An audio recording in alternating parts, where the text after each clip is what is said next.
va prier. Éternel Dieu Tout-Puissant, merci Papa pour ce jour. Je te bénis une fois de plus pour la grâce que tu nous fais. Yahweh, je suis infiniment reconnaissant pour le souffle de vie, pour la force, pour toutes les bienfaits. Je reconnais et je crois de tout mon cœur que c'est toi qui nous fais vivre et que c'est par ta grâce que nous sommes là. Merci Jésus une fois de plus pour mon frère, ma soeur et pour ces temps agréables. Je bénis ton peuple. Seigneur, je prie que ces moments soient des moments de grâce, d'édification. Que chacun de nos seigneurs de gloire soit visité par ton esprit au travers de ces paroles. Je bénis ces moments dans le nom puissant de Jésus-Christ de Nazareth. Nous disons tous Amen. Nous pouvons prendre nos Bibles dans le livre de Matthieu 13.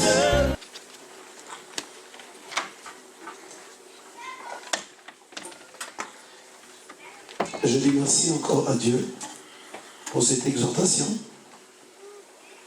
Merci au Saint-Esprit qui nous conduit chaque jour. Comme je l'ai dit la dernière fois, prenez le temps de noter. Ne notez pas sur les bouts de papier, mais ayez des cahiers. Moi aussi, quand je suis arrivé dans le Seigneur, j'avais des cahiers. Certains que j'ai perdus à Poitiers, certains que j'ai laissés en Afrique, que je vais aller reprendre là quand je vais partir.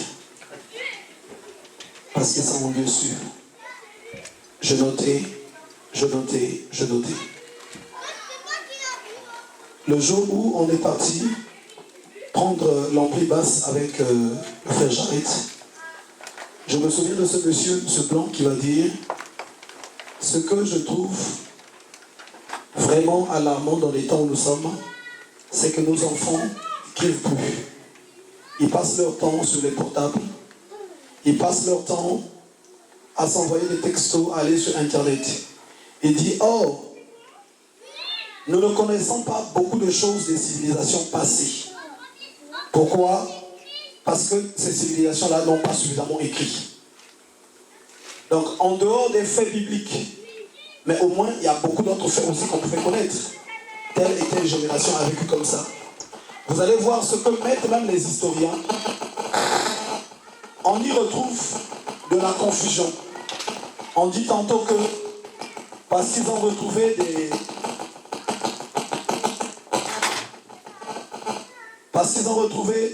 des ossements ou bien de vieilles casseroles, ils disent que non, c'est des choses qui datent soit de peut-être 1 million d'années dans le passé, mais ce n'est jamais, il n'y a jamais de la logique dans ce qu'ils disent. Mais c'est des suppositions. Mais si ces civilisations au moins avaient écrit, ils devaient au moins être rassurés. Les apôtres ont écrit, et même dans les temps où nous sommes, beaucoup de serviteurs de Dieu, mais surtout les occidentaux, et ceux qui sont issus de pays anglophones, en Afrique, nombreux sont ceux qui sont en train d'écrire des livres d'enseignement chrétien, qui se répandent un peu partout dans le monde. Mais nous, on écrit moins. Moins pour enseigner. On écrit moins également pour ce que nous entendons. Il y a quelque chose que l'ancien Calix vient de dire. Il dit que Dieu avait mis dans le jardin d'Éden l'arbre de la vie et l'arbre de la connaissance du bien et du mal. Il dit à Adam, cet arbre-là, tu ne mangeras pas de son fruit. Mais il a laissé cet arbre-là dans le jardin, il ne l'a pas arraché. Il dit aussi aux enfants d'Israël, dans le livre de Deutéronome, je mets en face de toi la vie et la mort, le bien et le mal. Et dans les temps aussi où nous sommes, c'est la même chose. Dieu met en face de nous la vie et la mort, la bénédiction et la malédiction, le bien et le mal. Mais ce que tu vas appeler bien, est-ce que c'est vraiment ça le bien? Ce que tu vas appeler le mal, est-ce que c'est vraiment ça le mal? Le bien selon les hommes, ce n'est pas le bien selon Dieu. Le mal selon les hommes, ce n'est pas le mal selon Dieu. Voilà pourquoi il dit que vos pensées ne sont pas mes pensées. C'est Isaïe 55 que nous lisons, je crois. Pour ceux qui notent, voyons que ça dans le livre d'Ésaïe.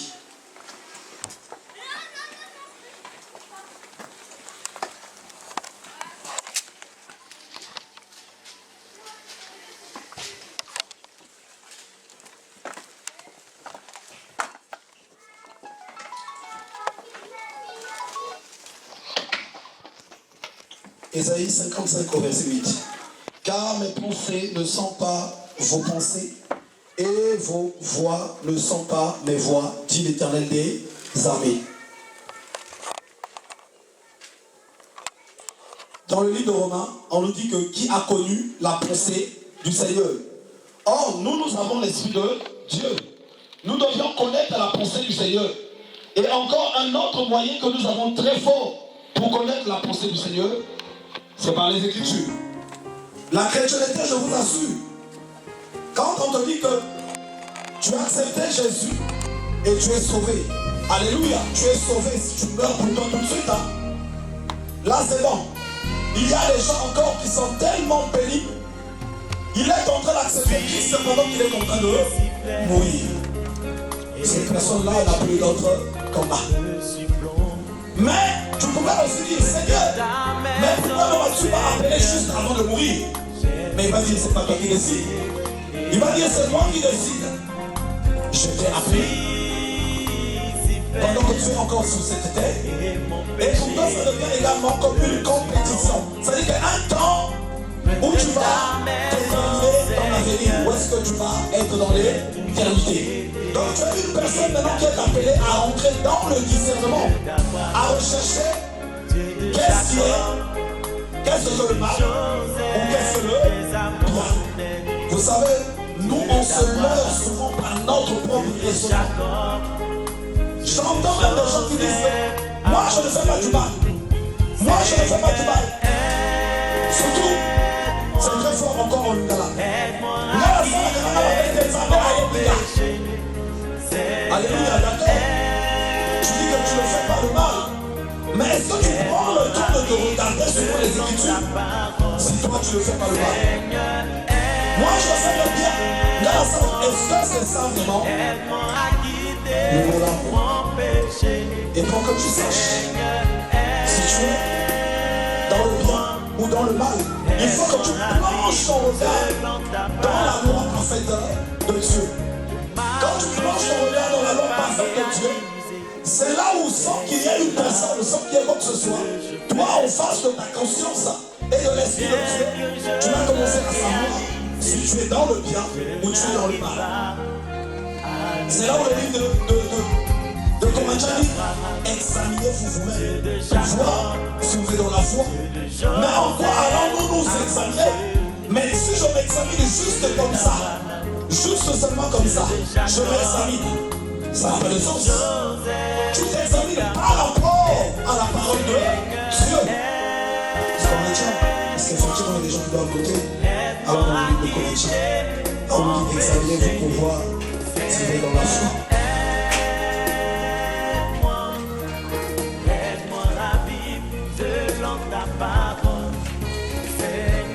Est-ce qu'il y a quelqu'un qui peut avec un lieu naissance qui semble heureux aussi?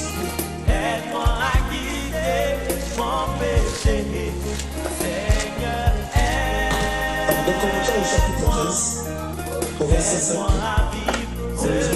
examinez-vous vous-même pour savoir si vous êtes dans la foi. Éprouvez-vous vous-même. Dans 2 Corinthiens 13, au chapitre 5, la parole de Dieu nous demande de nous s'examiner. Donc on doit s'éprouver soi-même. La chrétienté, ce n'est pas question de celui qui est à ta gauche ou à ta droite. Tu dois t'examiner, tu dois te regarder, tu dois voir, mais t'examiner par rapport à qui? Tu dois t'examiner par rapport à ton prochain. Là tu es en erreur. Tu dois t'examiner par rapport à la parole de Dieu. Il y a deux fois un examen de conscience que les gens font. Ce n'est de concurrence. Il y a un examen de conscience. Il y a une examination que les gens se font. Ce n'est que jalousie. Ce n'est que lutte. Oh oui, lui par rapport à moi, c'est pas ce que Dieu demande. Ce que Dieu demande, c'est que chacun rentre en soi, en face de la parole de Dieu, en face des Écritures, pour voir si ça marche et tard.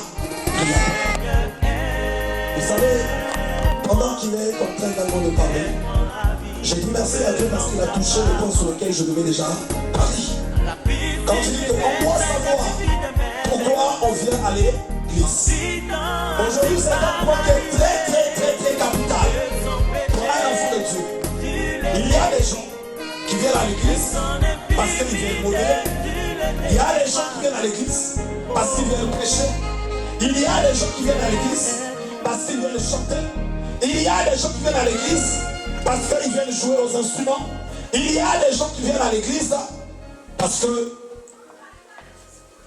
ils doivent être visibles aussi des autres frères ou remplir les bancs. Mais il y en a qui viennent à l'église pour grandir dans la maison de leur Père. Comme l'enfant Jésus qui était dans le temple à côté des anciens. Comme également aussi Samuel qui n'était pas dans la maison d'Élie, mais qui était dans la maison de Dieu. La parole de Dieu dit qu'il y avait un grand quand on parle des prophètes en Israël, les prophètes bibliques, Samuel en fait partie. Et quand on est attentif, cet enfant est rentré dans la maison de Dieu. Ici est assis. Il y avait deux catégories d'enfants. Autant Samuel était dans la maison de Dieu. Il y avait le fils d'Élie et il y avait aussi Samuel. Samuel, c'est celui-là qui était pour y habiter, pour entendre la voix de Dieu. Et les enfants du sacrificateur Élie, ils étaient là, mais ils étaient dans l'ambiance, dans la maison de Dieu. Et aujourd'hui aussi, dans l'église où nous sommes, c'est pareil. Il y a des gens qui sont là pour l'ambiance. Il y a des gens qui sont dans la maison de Dieu pour y grandir. Pas grandir physiquement, mais grandir spirituellement. Ce ne suffit pas être en mais c'est l'âme qui va être devant le tribunal de Dieu. Et quand on arrive aussi dans la maison de Dieu, on doit aussi apprendre à discerner qui est celui qui est à côté de moi. Est-ce que c'est une personne qui est venue pour grandir ou c'est une personne qui est venue pour jouer dans la maison de Dieu? Puisqu'il est écrit que deux personnes ne peuvent marcher ensemble s'ils ne se conviennent. Donc celui qui est venu pour jouer, il va marcher également avec ceux qui sont venus pour jouer. Mais celui qui est venu pour écouter, pour grandir, pour comprendre le mystère et pour toucher, pour voir Dieu dans toute sa gloire, cette personne-là sera également avec ceux qui sont du même avis que lui. Alors dans le livre de Matthieu, Matthieu au chapitre 13, je lis le nom du Seigneur. À partir du verset 1. Dans Genèse verset 4 et 30. Un soldat sortit de Mystique. Quand il enseignait, une partie de la semence tomba le long du chemin. Les oiseaux vinrent et la mangèrent. Une autre partie tomba dans les endroits pieux où elle n'avait pas beaucoup de terre. Elle leva aussitôt parce qu'elle ne trouva pas un sol profond. Mais quand le soleil parut, elle fut brûlée et sécha faute de masse. Une autre partie tomba parmi les épines. Les épines montèrent et l'étouffaient. Une autre partie tomba dans la bonne terre. Elle donna du fruit. Un grain, 100, un autre 60, un autre 30. Que celui qui a des oreilles entende. Le livre d'Apocalypse va dire chaque fois que celui qui a des oreilles pour entendre ce que l'Esprit dit à l'Église, qu'il entende.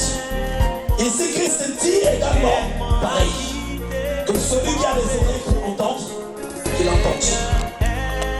Vous savez, dans l'être humain, il y a beaucoup de mystères.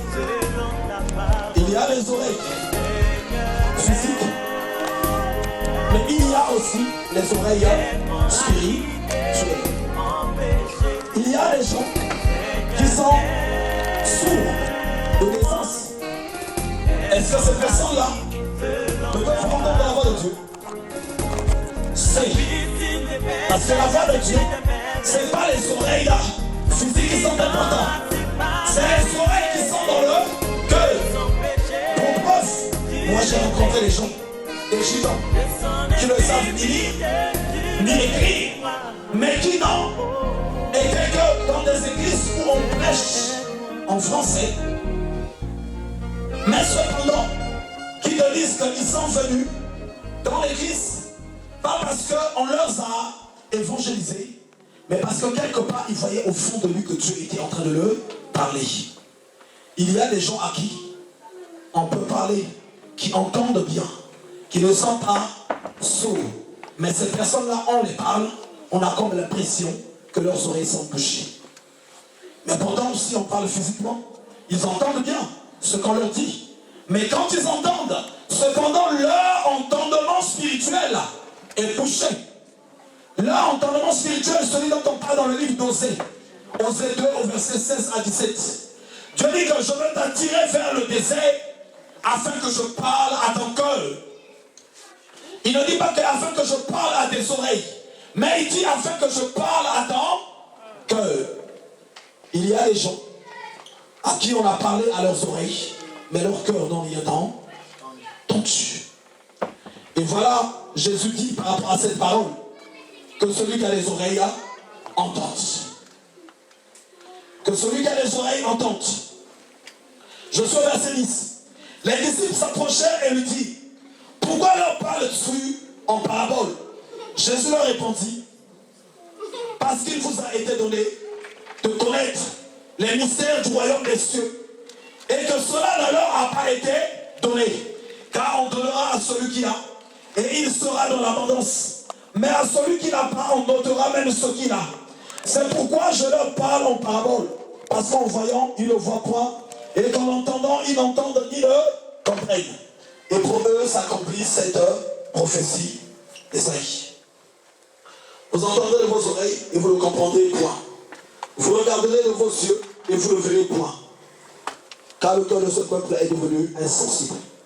Ils ont endurci leurs oreilles et ils ont fermé leurs yeux, de peur qu'ils ne voient de leurs yeux et qu'ils n'entendent de leurs oreilles et qu'ils ne comprennent de leur cœur, qu'ils ne se convertissent et que je ne les guérisse. Voilà ce que Christ dit. Qu'il y en a qui endurcissent leur cœur. Mais à certains, il a été donné, pas que d'eux-mêmes, mais il leur a été donné de comprendre les mystères de l'esprit. Maintenant, quand on est dans la maison de Dieu, on parle de Dieu ensemble. Ils font tout ensemble.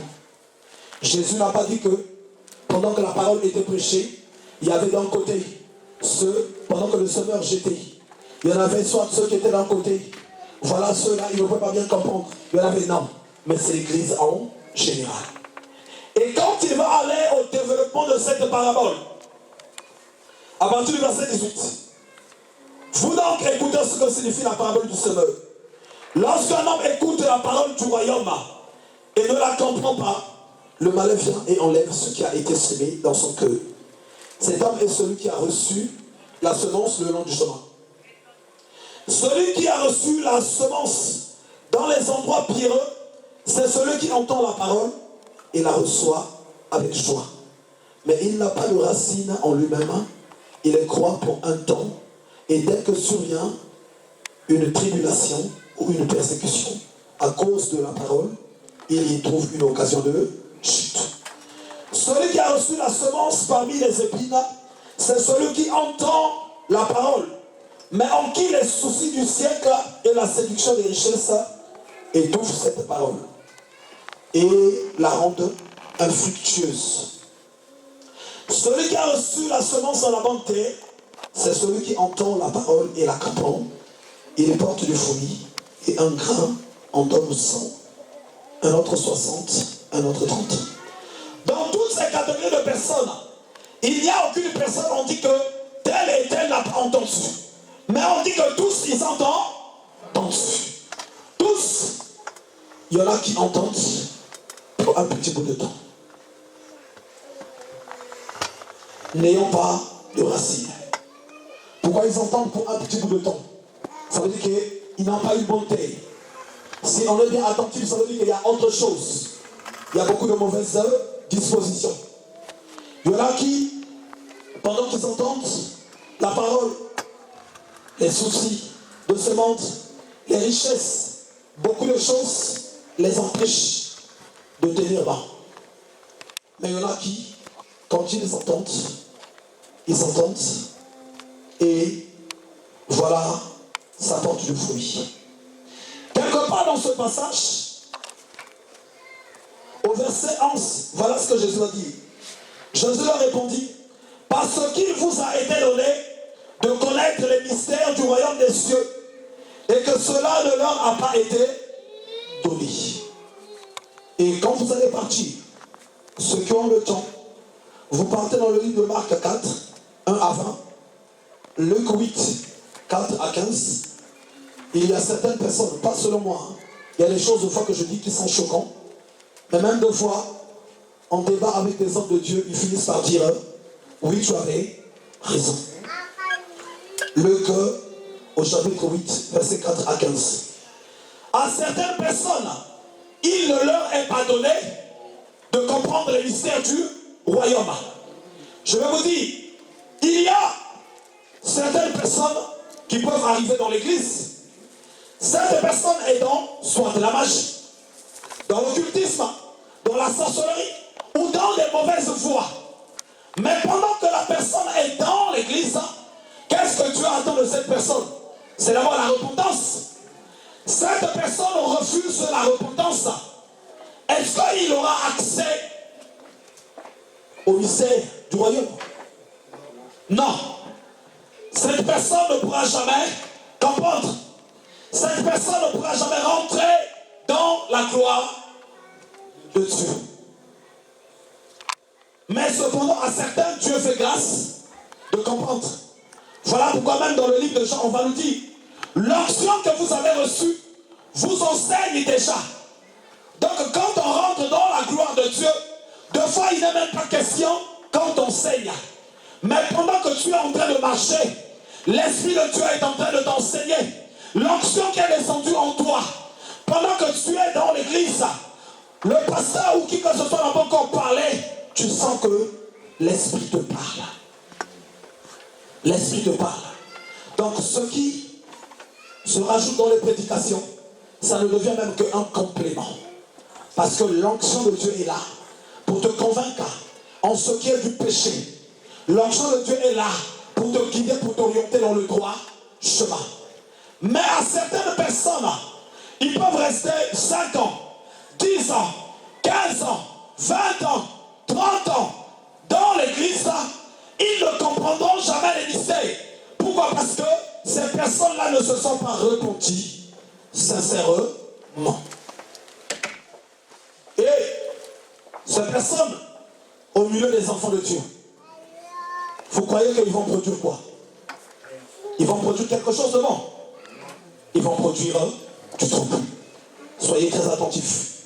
La parole de Dieu dit que la lumière et les ténèbres ne peuvent cohabiter. Or que là, dans ce que je dis, on retrouve la lumière et les ténèbres. Mais les gens vont dire, mais Seigneur, pourquoi dans ta maison, on retrouve aussi des gens comme ça? Alors qu'on devait retrouver les gens qui se sont convertis, qui se sont repentis totalement. Il y en a même qui disent dans leur prière, Seigneur, tue-les, Seigneur, frappe-les, Seigneur, fais ceci. Dieu m'a dit, mais non, je ne vais pas les frapper. Pourquoi veux-tu que je les tue? Le temps du jugement viendra. Le temps du jugement viendra. Dans la parabole de l'ivraie, Jésus dit qu'ils vont grandir ensemble jusqu'au temps où on va les séparer au temps de la moisson. Ils vont grandir ensemble. Et pourquoi vont-ils grandir ensemble? Pourquoi tu avais laissé l'arbre la connaissance du bien et du mal dans le jardin. Pourquoi ne l'avait-il pas arraché? Parce qu'il avait besoin de cet arbre-là pour voir aussi si Adam devait être obéissant. Mais s'il avait retiré l'arbre de la connaissance du bien et du mal, Adam devait se glorifier. Moi, je suis vraiment obéissant. Moi, je suis vraiment obéissant. Mais on va connaître l'obéissance quand il y a les règles, des préceptes, des choses qu'on t'a dit de ne pas faire. Et l'arbre était là. Et Dieu l'a laissé. Il est parti, il a laissé Adam. Il a dit, obéis. Mais je n'ai pas coupé l'arbre. Je n'ai pas coupé l'arbre. Le livre de Thessaloniciens, on va le lire. Allons dans le livre de Thessaloniciens.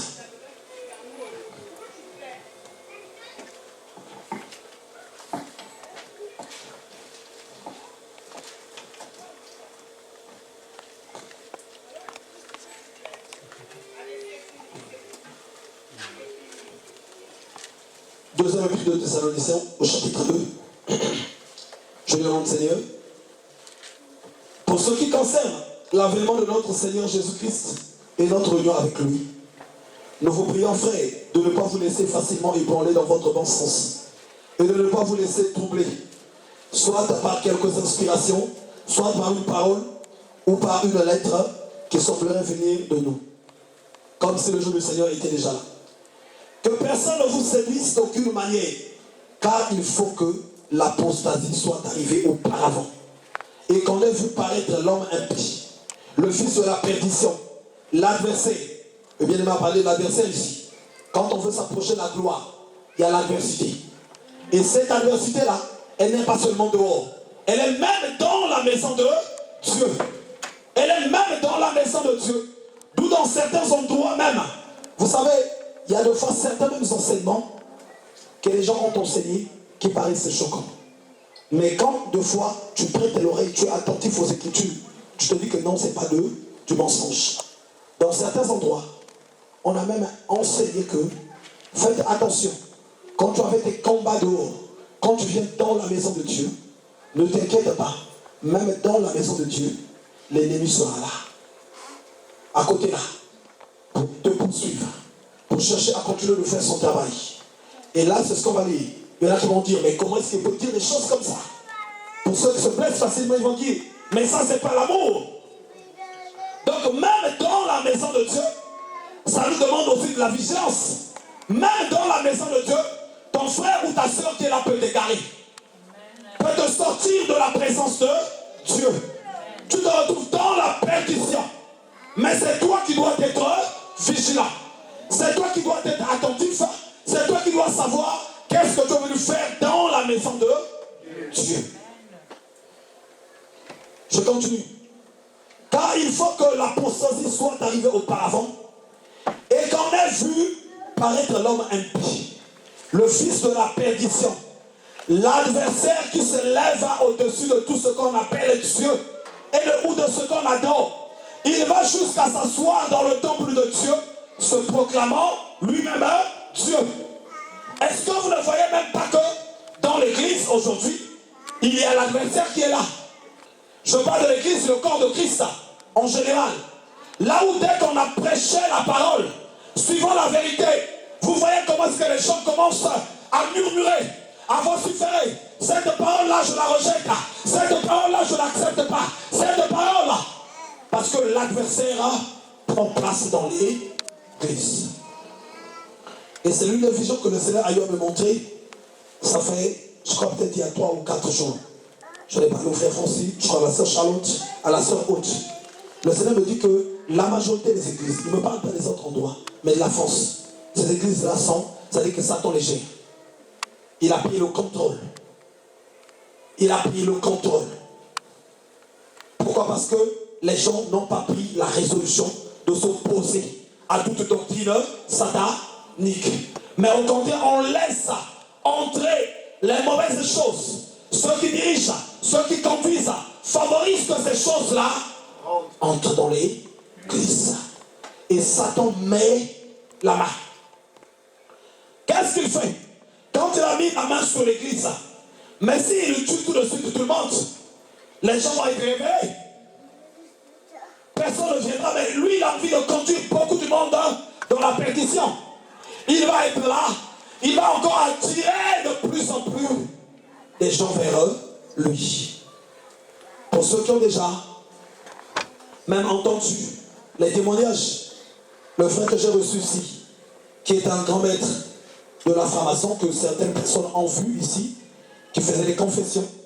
Comment est-ce qu'il dit que, et je sais que c'est la vérité, que dans les grands niveaux de la franc-maçon, il y a un moment donné où ils s'assoient, on demande, puisque chaque année ils doivent sortir de nouvelles personnes, qui doivent aller dans la politique, dans ceci, mais on choisit parmi eux lesquels vont être pasteurs.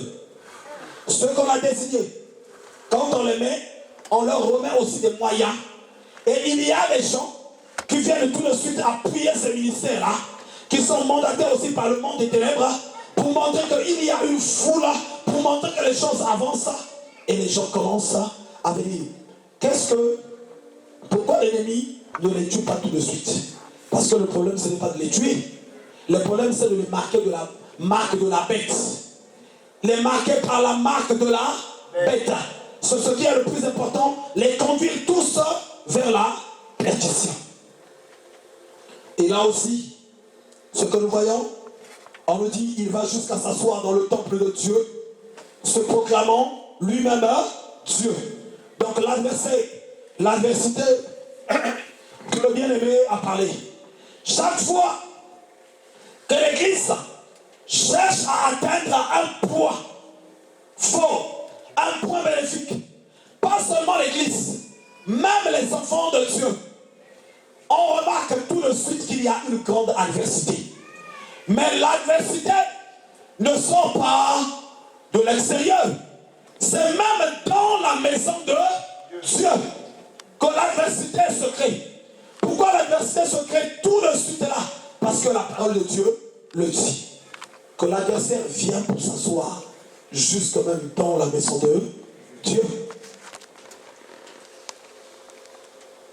Celui qui a livré Christ, il n'était pas au Congo, mais il était avec Jésus. Donc l'adversaire, l'adversité n'est pas loi. Et d'où j'ai dit que celui qui vient dans la maison de Dieu doit savoir pourquoi il est dans la maison de Dieu. Qu'est-ce qu'il vient faire? Et pas seulement savoir, mais il doit aussi savoir avec qui il peut marcher, avec qui il peut communier, puisque nous allons lire dans la parole de Dieu, on nous dit qu'il y a des faux frères. S'il y a des faux frères, ça veut dire qu'il y a des faux baptêmes. Il y a des fausses conversions. Il y a des gens pour certains intérêts, ils peuvent se convertir tout de suite. Si quelqu'un est en train de draguer une femme, la femme lui dit que si tu veux vraiment te marier avec moi, il faut que tu te convertisses. Il faut que tu te fasses baptiser. Mais au lieu qu'il le pousse vers la conversion dans ta vie à Jésus, mais lui dit si tu veux te marier, mais qu'est-ce que le frère va faire? Puisqu'il veut se marier, il va prendre son baptême. Puisqu'il veut se marier, il va commencer à venir à l'église. Puisqu'il va se marier, il va aussi pleurer pendant l'adoration. Il va aussi pleurer pendant la louange. Il va aussi crier Alléluia.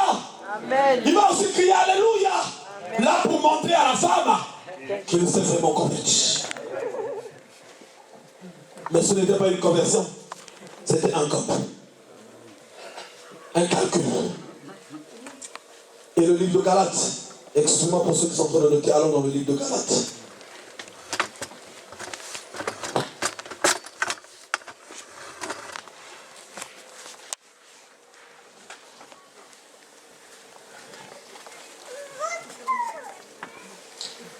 Galates 2.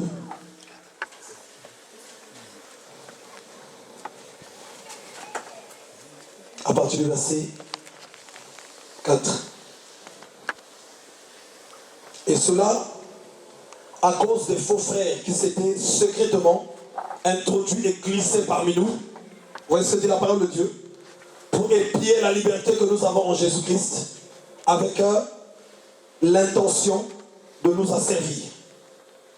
Quand on dit nous asservir, Ça dit que nous rendre esclaves de quelque chose. Bongamba. Les faux frères. Ça veut dire qu'il y a des fausses sœurs. Ça veut dire que, attention, il y a des faux baptêmes. Un faussaire aussi. Faussaire. Excuse-moi mon frère.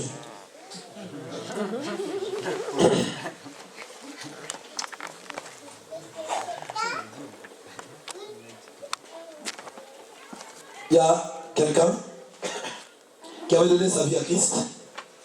Pendant qu'il donne sa vie à Christ, il était tellement changé, tellement transformé. Et il avait une copine avant de donner sa vie à Christ. Ça se passe en Afrique. Je connais bien la personne. Maintenant, pendant qu'il donne sa vie à Christ,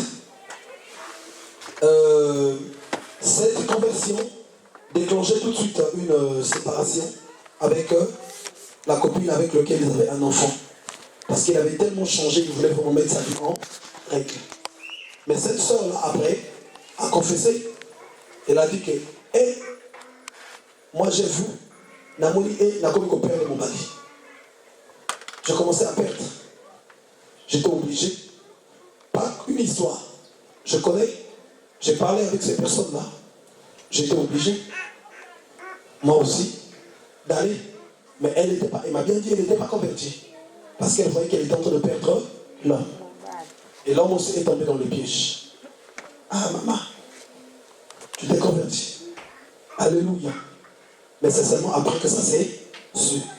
Pour des intérêts aussi financiers, pour des intérêts aussi matériels, il y a beaucoup de choses comme ça qui peuvent se faire. Mais regardez ce que dit la parole de Dieu. Et cela à cause des faux frères qui s'étaient secrètement introduits.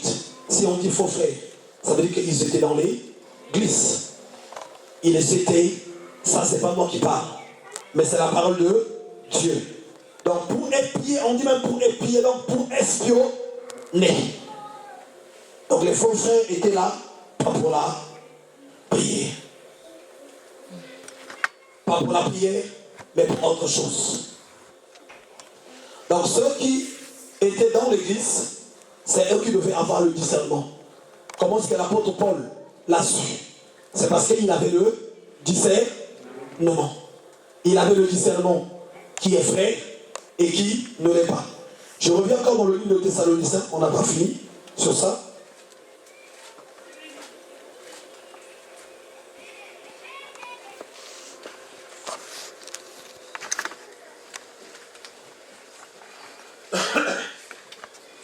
Donc je lis, je suis verset 5 maintenant, dans 2 Thessaloniciens 2. Ne vous souvenez-vous pas que je vous disais ces choses lorsque j'étais encore chez vous? Et maintenant vous savez ce qui le retient, afin qu'il ne paraisse consentant. Car le mystère de l'iniquité agit déjà. Il faut seulement que celui qui le retient encore ait disparu. Et alors paraîtra l'impie, que le Seigneur Jésus détruira par le souffle de sa bouche. Et il écrasera par l'éclat de son avènement. Là, on parle de l'homme impie, non? Mais on nous a dit qu'il vient s'asseoir dans l'église. Ça veut dire qu'il y a des moments où on peut voir des mouvements apostats, des mouvements compliqués, là où les gens prient. Il ne faut jamais déclencher des guerres physiques. La parole de Dieu déclare que non, c'est le Seigneur Jésus dans toute sa gloire. Il s'est passé une situation, il y a eu à un moment donné, ici même au milieu de nous.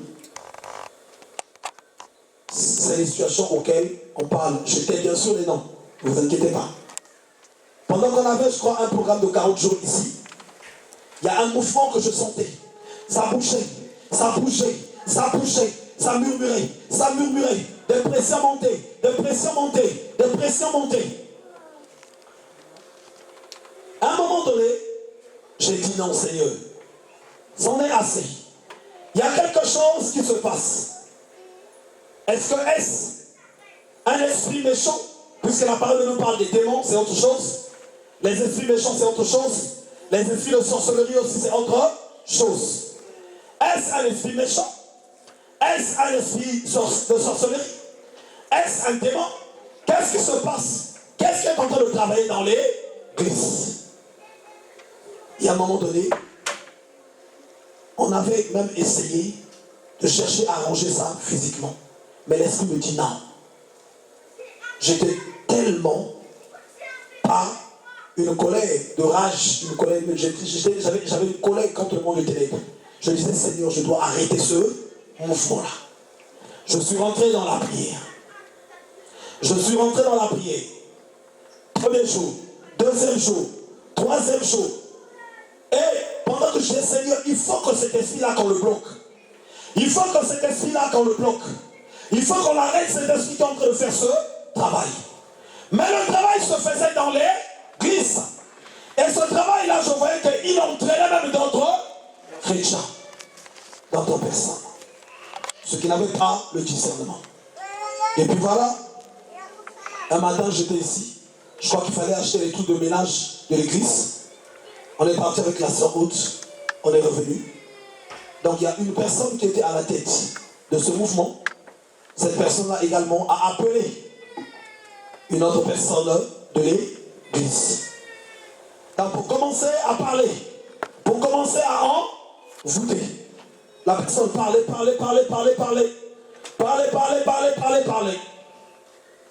Et avant ça, il y a encore une autre personne au milieu de nous qui va faire aussi cette vision. Mais toi, tu ne vois pas le travail qui est en train de se faire. Considère le monsieur qui est devant la comme étant ton enfant. Tu ne sais pas que dans ce travail-là, c'est même sa tête qui est recherchée. Il peut y laisser sa vie. Lève-toi, ne t'assois pas. Et cette personne est venue me voir avant cette situation. Mais regarde la vision que j'ai faite, elle était très forte. Moi, je lui dis oui, mais c'est le Seigneur qui te parle. Que ça veut dire qu'il y a un travail qui va se faire pour bloquer l'œuvre de Satan. Tu dois être debout. Maintenant, pendant que la conversation passait, également cette conversation-là, ils l'ont mis sur haut-parleur. Donc tous ceux qui étaient là, ils étaient en train d'écouter. Voilà, le pasteur, ceci, insulte, patati, patata, tout ce qu'il fallait comme insulte, tout ce qu'il fallait comme œuvre de destruction. Elle est en train, mais cette personne-là ne savait pas que maintenant tout ce qu'il disait était maintenant sur haut-parleur. On a passé, je crois, plus de 2 heures là où on était parti. La personne n'a pas encore fui. Et il y avait des cibles là, des personnes qu'elle a ciblées. Et le travail se faisait déjà. Et la personne à qui on avait dit que non, lève-toi pour contrer cette hérésie-là, était en train de me chercher. Mais où est-ce qu'il est parti? Où est-ce qu'il est parti? Finalement, on revient. C'était peut-être vers les 3 heures après. Donc, elle n'a pas arrêté. 2 heures, 3 heures d'insultes, de destruction, de machin. Et la personne était avec nous dans l'église. Je reviens. La personne à qui Dieu avait dit que non, lève-toi. Toi aussi, tu dois travailler pour ça, pour arrêter le fléau là. Viens me dire, pasteur, viens. J'arrive, c'est là que ça se passait. Je me suis mis aussi à l'écart, à côté. J'ai écouté. C'était choquant. C'était blessant. C'était choquant. Mais parmi ceux qui écoutaient, aucune personne ne savait que je n'avais aucun problème avec cette personne. Mais comme on ne peut pas aller dans un système, il faut aller demander. Il y en a qui devaient se retrouver dans la confusion. Je suis venu. Après que j'ai beaucoup écouté, j'ai pris le téléphone. Quand je prends le téléphone, je dis, allô, un tel, comment ça va? C'est le pasteur. Et je dis vraiment, sois béni. J'ai entendu tout ce que tu as dit. Pendant tout le temps que tu as passé d'injures, de ceci, de ça, la personne ne parlait plus. Je lui pose la question. Est-ce qu'il y a quelque chose que tu peux me reprocher? Même une seule chose. Oh non, pasteur, je n'ai rien à te reprocher. Je dis, tu sais que devant Dieu, toi et moi, toi tu ne peux jamais avoir raison devant Dieu. En face, c'est-à-dire que toi et moi, si on va devant Dieu, chacun va parler. Tu n'auras jamais raison. Il y a des gens, des fois, on est comme ça, on avance. Tu n'as pas, des fois, il n'y a pas des actes par lesquels tu peux manifester de la reconnaissance vis-à-vis de foi d'un tel. Mais cette personne-là, les combats qu'elle vivait, si on t'étale les combats, comment on a payé le prix? Comment est-ce que je l'ai prié avec cette personne, crié pendant longtemps pour que sa maison soit ta vie. Je lui dis, est-ce que tu regardes même ce qui s'est passé dans ta maison et ce que je continue de faire? Je lui dis, tu sais que moi, quand je partirai chez Dieu pour toi, je ne dirai même pas que Seigneur, j'ai de l'amour pour cette personne. Mais je vais dire, Seigneur, regarde mes œuvres. Regarde mes œuvres. Donc ce sont mes œuvres qui vont parler par rapport à ce que j'ai déjà fait pour toi. La manière dont je me suis donné, dont je me suis levé pour les combats. J'ai parlé. Je dis, je te repose encore la question. Est-ce qu'il y a quelque chose? Et comme par hasard, tous ceux qui étaient là, c'est des gens sur lesquels aussi cette personne faisait déjà un travail. Et il y en a également qui se posaient aussi déjà des questions. Oh, pourquoi? Mais pourquoi ceci? Mais comme il n'y avait aucune possibilité de justifier, mais les gens aussi pouvaient commencer à trouver suspect. Mais qu'est-ce qui se passe? Et celui qui est en train de le faire, c'est une personne qui est aussi dans l'église. Je repose la question. Est-ce qu'il y a quelque chose que tu me reproches à elle? Parle un peu, peut-être que quelque part je t'ai fait mal, que je m'excuse, que je te demande pardon, que tout ça. Il me dit non, vraiment, aucune chose. Je pose la question, mais qu'est-ce qui se passe? La personne me dit, devant ceux qui étaient là, qui sont aussi ici dans cette réunion à laquelle nous sommes là. La personne me dit, je ne sais pas qu'est-ce qui m'anime. Je ne sais pas quel esprit est en train de m'animer. Je ne sais pas pourquoi j'ai cette haine-là. Mais pardonne-moi. Et la personne a commencé à pleurer. La personne a commencé à sangloter.